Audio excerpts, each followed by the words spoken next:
Hey guys, good evening. Welcome to use of time by Anupriya Anand. आप सभी का बहुत बहुत स्वागत है।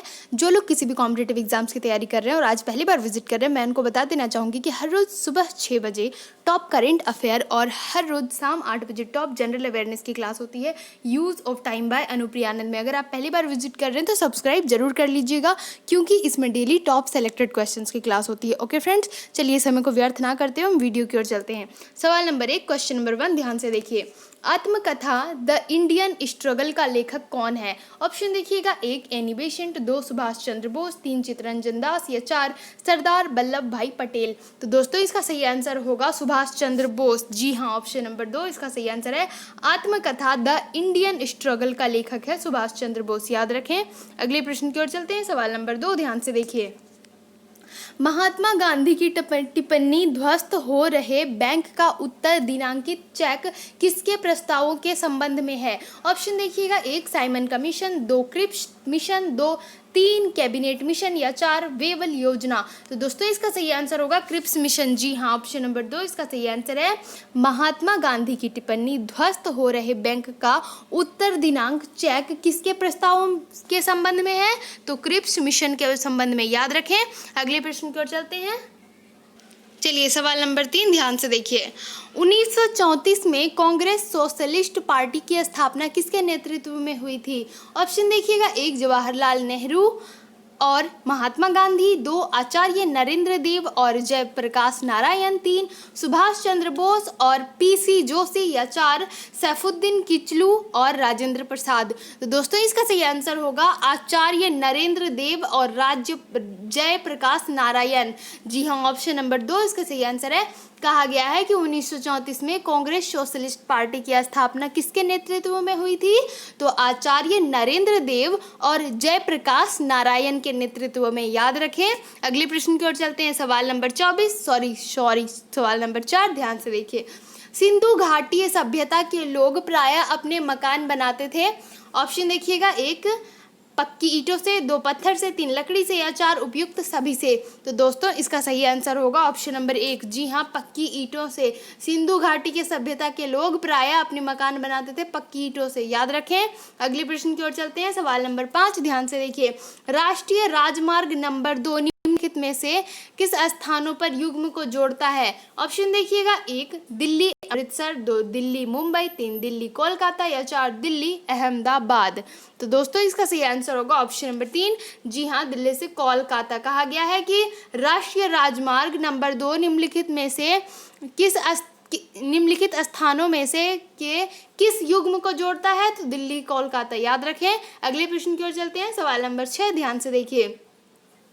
तरबूज की बढ़िया वृद्धि होती है क्या में? ऑप्शन देखिएगा, 1 जलोढ़ मृदा में, 2 बुलाई मृदा में, 3 काली मृदा में या 4 लेटेराइट मृदा में। तो दोस्तों इसका सही आंसर होगा ऑप्शन नंबर 2। जी हाँ, बुलाई मृदा में। ऑप्शन नंबर 2 इसका सही आंसर है।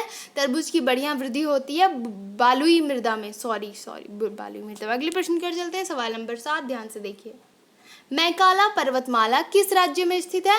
ऑप्शन देखिएगा, 1 उत्तर प्रदेश, 2 राजस्थान, 3 बिहार या 4 छत्तीसगढ़।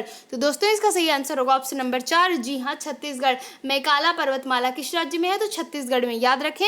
अगले प्रश्न की ओर चलते हैं। सवाल नंबर 8 ध्यान से देखिए। भारत के उत्तर छोर से गुजरने वाला अक्षांश है कितना डिग्री? ऑप्शन देखिएगा, 1 30 35, 2 36 डिग्री या 3 37 डिग्री या 4 39 डिग्री। तो दोस्तों इसका सही आंसर होगा ऑप्शन नंबर 3। जी हाँ, 37 डिग्री, याद रखना है। अगले प्रश्न की ओर चलते हैं। सवाल नंबर 9 ध्यान से देखिए। नदी का अपरदन सबसे अधिक होता है कहाँ? ऑप्शन देखिएगा, 1 नदी की गहराई अधिक हो, ऑप्शन 2 नदी की चौड़ाई अधिक हो या ऑप्शन 3 नदी का प्रवाह तेज हो या ऑप्शन 4 नदी की ढाल अधिक हो।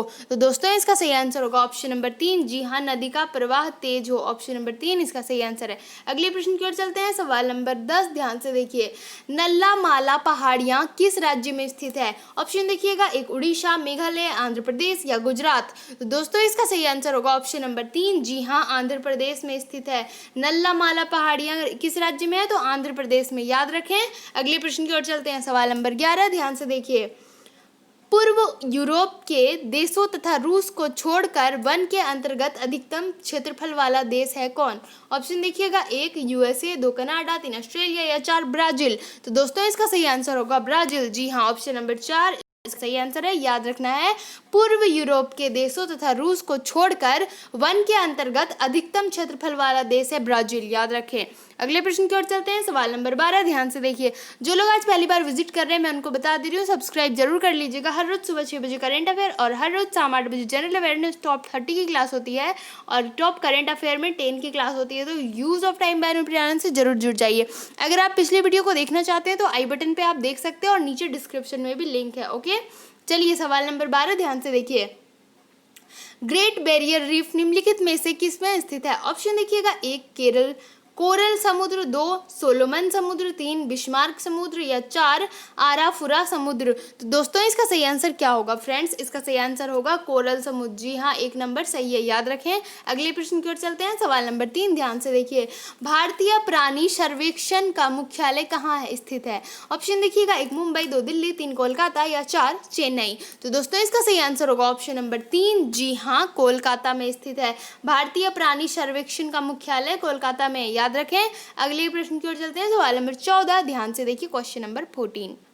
दक्षिण पश्चिम मानसून कब तक सारे भारत में फैल जाता है? ऑप्शन देखिएगा, 1 5 जून, 2 15 जून, 3 1 जुलाई या 4 15 जुलाई।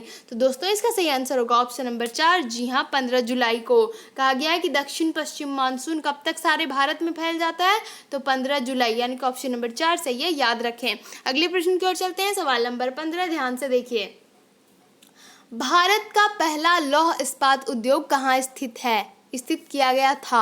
ऑप्शन देखिएगा, 1 भद्रावती, 2 भिलाई, 3 जमशेदपुर या 4 बर्नपुर। तो दोस्तों इसका सही आंसर होगा ऑप्शन नंबर 3, जी हाँ, जमशेदपुर। कहा गया है कि भारत का पहला लौह इस्पात उद्योग कहाँ स्थापित किया गया था, तो जमशेदपुर में, याद रखें। अगले प्रश्न की ओर चलते हैं, सवाल नंबर 16 ध्यान से देखिए।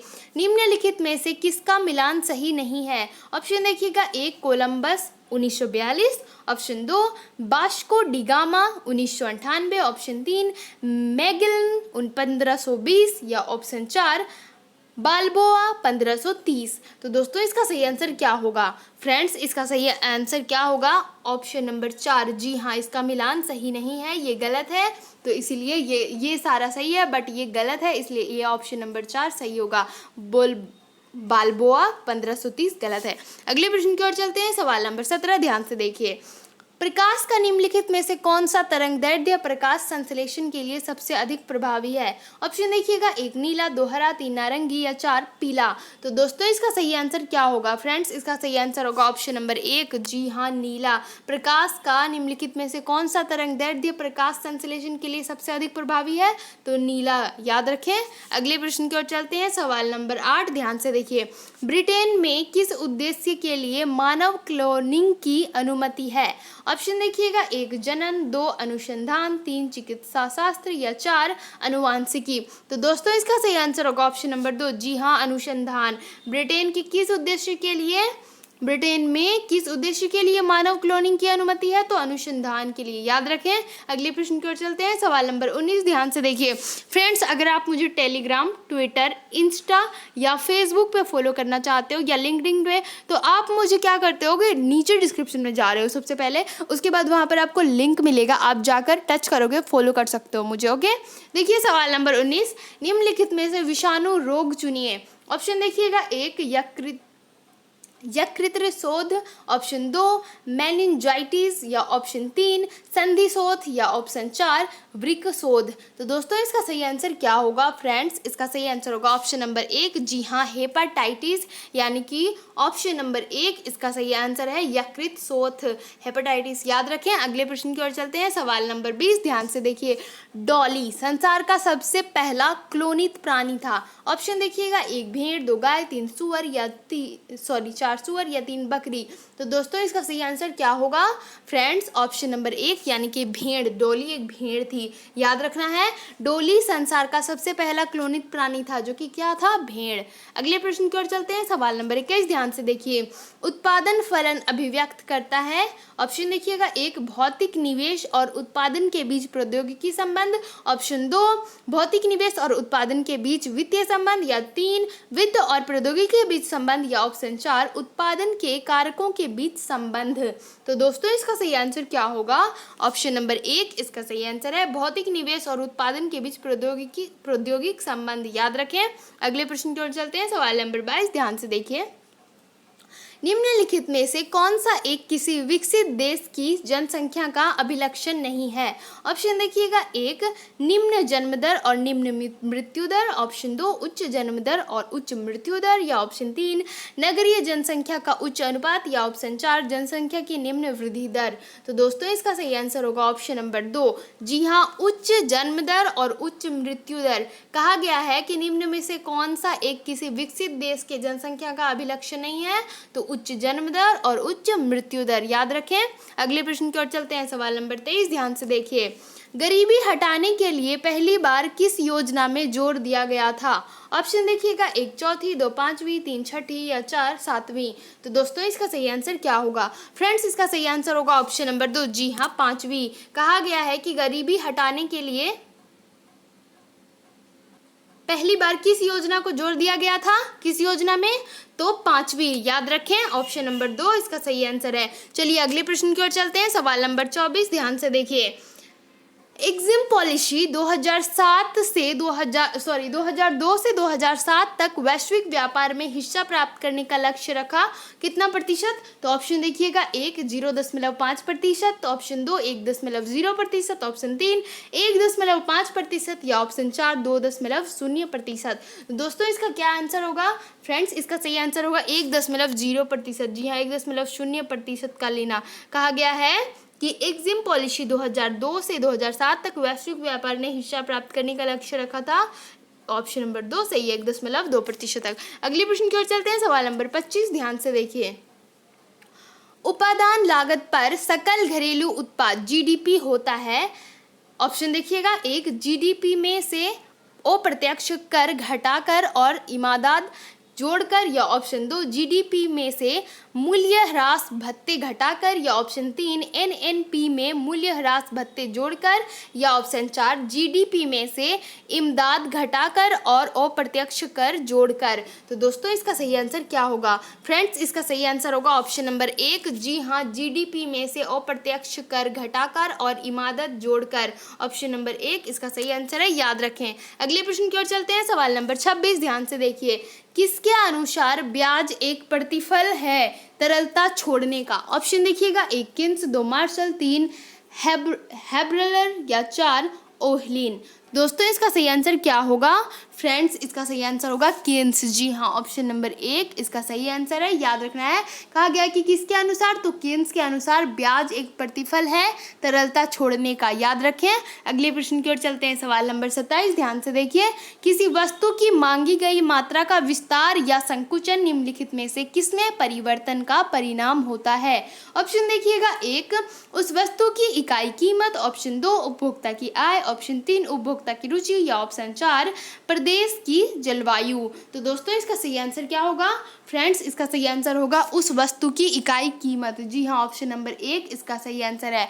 फ्रेंड्स अगर आपको वीडियो अच्छा लगता हो तो प्लीज़ लाइक कीजिए। अपने दोस्तों को ये वीडियो ज़रूर शेयर कीजिए, क्योंकि आप जितना शेयर करोगे ये वीडियो उन स्टूडेंट तक ज़रूर पहुँच जाएगी जो लोग एग्जाम्स की तैयारी कर रहे हैं। क्योंकि इसमें जो क्वेश्चन है ये सारे टॉप सेलेक्टेड क्वेश्चन है और एक भी क्वेश्चन नहीं छूटना चाहिए। सारे क्वेश्चन पढ़िए। डेली के टॉप करेंट अफेयर और डेली के टॉप जनरल अवेयरनेस है।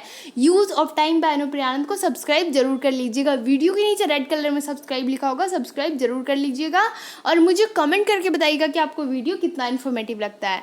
तो देखिए फ्रेंड्स इसमें क्या कहता है कि किस वस्तु की मांग की गई मात्रा का विस्तार या संकुचन निम्नलिखित में से किसमें परिवर्तन का परिणाम होता है? तो उस वस्तु की इकाई कीमत। याद रखें। अगले प्रश्न की ओर चलते हैं। सवाल नंबर 28 ध्यान से देखिए।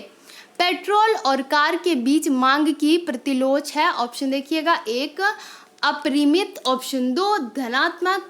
3 शून्य या 4 ऋणात्मक। दोस्तों इसका सही आंसर होगा ऑप्शन नंबर 4। जी हाँ, ऋणात्मक। कहा गया है कि पेट्रोल और कार के बीच मांग की प्रतिलोच है ऋणात्मक। याद रखें। अगले प्रश्न की ओर चलते हैं। सवाल नंबर 29 ध्यान से देखिए। 11वीं पंचवर्षीय योजना की अवधि है। ऑप्शन देखिएगा। 1 2005 से 2010। ऑप्शन 2 2006 से 2011। या ऑप्शन 3 2007 से 2012। या ऑप्शन 4 2008 से 2013। 11वीं पंचवर्षीय योजना की अवधि थी कितनी? तो याद रखना है फ्रेंड्स, कब थी? ऑप्शन देखिए, इसका क्या आंसर होगा? सही आंसर होगा ऑप्शन नंबर 4। जी हाँ, 2008 से 2013 याद रखना है। अगले प्रश्न की ओर चलते हैं, सवाल नंबर 30। यह हमारा अंतिम प्रश्न है, ध्यान से देखिए। पूर्ति अपनी मांग का सृजन स्वयं करती है। ऑप्शन देखिए, यह कथन किस अर्थशास्त्री ने कहा? प्रोजेबी से, जॉन रॉबिन्सन, एडम स्मिथ या 4 जोएस गिल। तो दोस्तों इसका सही आंसर होगा प्रोजेबी से। जी हाँ, ऑप्शन नंबर 1 इसका सही आंसर है। वीडियो कैसा लगा कमेंट करके बताइएगा, लाइक कर दीजिएगा, क्योंकि अगर आप लाइक करते हो तो मुझे बहुत खुशी होती है, क्योंकि जिनको पसंद नहीं होता वो डिसलाइक करते हैं। तो अगर आपको पसंद हो रहा है तो आप लाइक कर दो प्लीज़, और मुझे कमेंट करके बताओ कितना इन्फॉर्मेटिव लगा वीडियो। अपने दोस्तों के साथ शेयर जरूर कीजिएगा। Thank you friends, thanks for watching my video.